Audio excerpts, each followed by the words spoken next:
So today we're going to talk about what our process is in terms of prepping our paint, in terms of cleaning up after ourselves, and what kind of materials we might end up needing for each of the media. So if you are painting in this room, first of all, you are going to see this chart on top of the cabinet. It tells you exactly what you need for each material and overall what you need. So first, if we were going to use acrylic paint, we are going to need a Tupperware. Now, our Tupperwares look like this. There are a lot of different variations of them, but basically there's a lid for people who might need that paint a second time. For example, if you create a paint palette and you have colors and you didn't finish your painting one day, then you can put a lid back on it, find a piece of tape, put your name on it, and then store it in that same cabinet, and no one will touch it. So you can come back to it if you'd like. That is one of the reasons we use this for acrylic. We do not use this for watercolor. This is only to be used for acrylic paint. The second thing that you will need if you are using acrylic is a water cup. As you are cleaning, as you are going about your painting, you are going to want to clean up after yourself. So for that reason, you will take a water cup, fill it up, and take this to your table.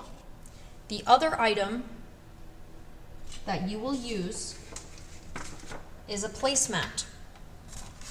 This is going to be taken to your table. It's nice and wide and it is sealed. So if you get paint on it, you wipe it off and you would put this right back in the location that you found it. The water cups and the placemats are in the same location as the watercolor paint. If you are using acrylic, you would get your Tupperware just like this. When you are filling up paint, you can do so at this counter. Now you may notice that this counter has some paint on it, in which case, if you find something like this, or if you cause this problem and it dries, rather than taking a sponge and wiping it down, you can actually scrape it up with a palette knife and get rid of the dried paint. Now, this is something that you would have to do if you made a mess and you did not clean it up immediately. However, if you clean up immediately and you do not have paint underneath you, you just need to have a sponge and wipe it down. Now, if I have my Tupperware, I'm going to lift up my Tupperware and I'm going to take one of these containers. Notice how I am lifting this to where it is not dripping on the ground. Some of them, it comes out very quickly, but here you are noticing that that is not a lot of paint. I would much rather you have a small amount of paint and have to refill and get more than start with too much, because if you waste paint, then that is not an acceptable use of materials in this classroom.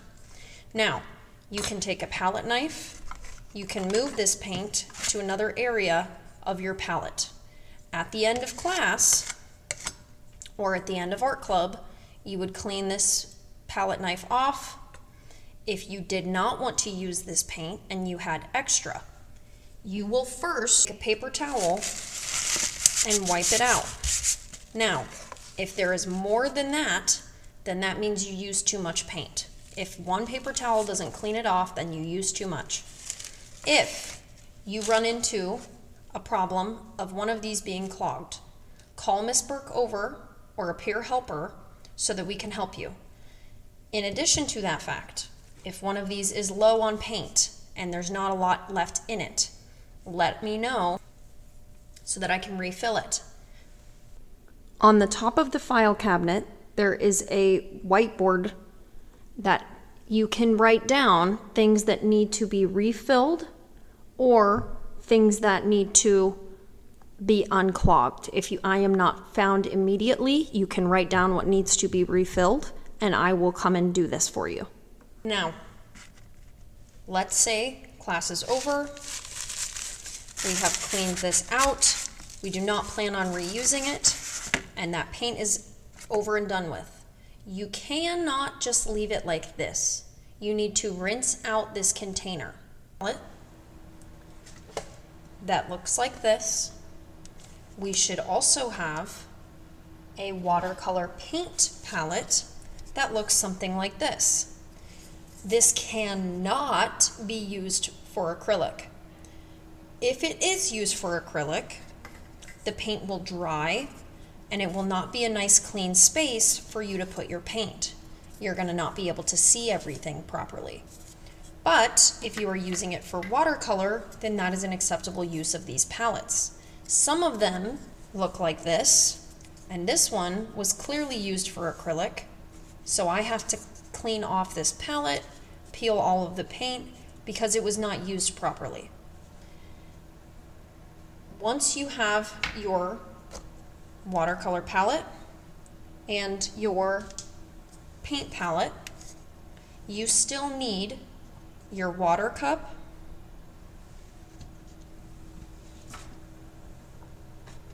and your placemat. Both of these will be taken with you to your desk.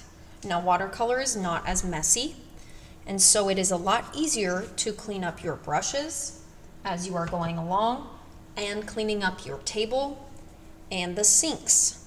Now, this is what it looks like if you are not treating my materials respectfully. First of all, this paintbrush can no longer be used. This paintbrush has dried with acrylic on it and it is broken. If you are taking care of my brushes, this will not happen. If you are taking care of my brushes, then this should move with my finger. If I am going to paint, let's say I did get my brush dirty that day, then I will take this in my water cup and do some preparation to clean. So I am not pressing straight down. I am doing it from the side. I'm getting all of the paint off and I'm kind of going in the direction of the bristles. Now, I clean that off pretty good. However, it often needs a second step. Now I've come over here to the sink. As you can see, there is some acrylic paint that has dried here. This is also an inappropriate use of my materials. One way to clean that when it is wet is to take a sponge, wet it, and wipe down the surface of this sink. Sometimes it's enough just to rinse it out and make sure that there's nothing clogging my sinks. If you find dried paint in here, you need to pick it out before you put anything in this sink or it will clog. If you are using paper towels, you need to make sure there are no paper towels in my drain. When we are using my brushes, you are going to make sure that you are rinsing it out.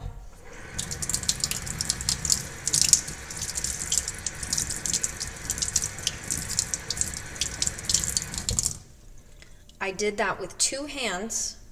I held it with one hand and I cleaned out with the left hand. This here has no paint on it, so I know that that brush is clean, but this brush is not yet dry. One way to dry the brush is to put it on top of a sponge that's dry and dry it off that way. You can take a paper towel and dry it off, or you can wipe it off with one of our rags. When you are finished with it, it's going to go back into the paint cup, just like this, bristles up. You will make sure that this entire sink has been cleaned out, that there is no dried paint, there is no dried paint on your brushes, and there is no dried paint on your table or the counter. If there is any paint at all, you take a wet sponge and you wipe it down, and if it is a tricky area that has already started to dry, then you will use a palette knife. Overall, the important thing you need to know is how to use acrylic, how to use watercolor, what you need, and most importantly, to clean up after yourself. This room is used by many students. Our materials are used by many students, and they need to be respected.